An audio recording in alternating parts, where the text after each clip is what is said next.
دوامین پلانی تورکیا دژی ڕۆژاوا بڕێوەیە. ئەم بابەتە لەلایەن لوقمان غەفورەوە نووسراوە. ئێواری 30 فێبریوەری ئەم ساڵ CNN لە راپۆرتێکدا ئاماژەی بەوەدا کە تورکیا سەرقاڵی پلانێکە دژی کوردەکانی ڕۆژاوە بە هاوکاری سێ دەوڵەتی دیکە، ئەوانیش سووریا، عێراق و ئوردن.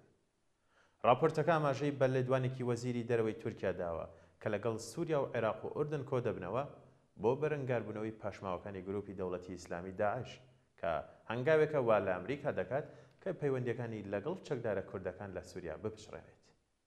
پەیوەندیە 10 ساڵیەکەی واشنتۆن لەگەڵ هێزە کوردیەکان لە سووریا زیاتر لە 8 ساڵە لەلایەن تورکیاوە دژایەتی دەکرێت، بەڵام ئەمریکا هەمیشە بە پێچەوانەی خواستیان قەرەوە کار دەکات. بیانووی ئەنقەرەژەوەیە یەکینەکانی پاراستنی گەل یەپەگا بەسراوەتەوە بە گروپێکی دیکەی کوردیەوە کە لەلایەن تورکیا و ئەمریکا و یەکێتی ئەوروپاشەوە وەکو ڕێکخراوێکی تیرۆریستی ناوی هاتووە کەویش پەکەکەیە.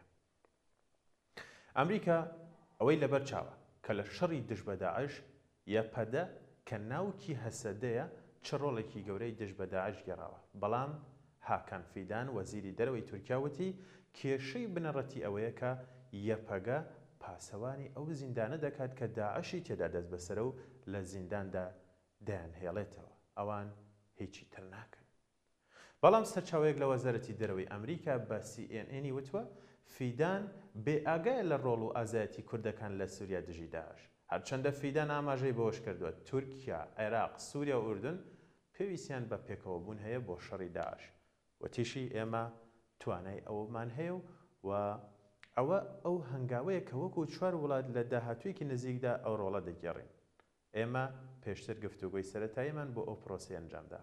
لە راپۆرتەکەدا هاتووە کە وەزارەتی دەرەوەی تورکیا وەزارەتی دەرەوەی ئەمریکا یاگەر دەرکردوێتەوە کە حکوومەتی نوێی سووریا بەڵێنی داوە کە بەرپرسیارەتی دیلەکانی داعش دەگرێتە ئەستەوە، بەڵام ئەمریکا هیچ باوەڕێکی بە حکوومەتی نوێی سووریا نییە، چونکە هێشتا لە ناو بازنەی تیرۆردا گومانی لێ دەکرێت.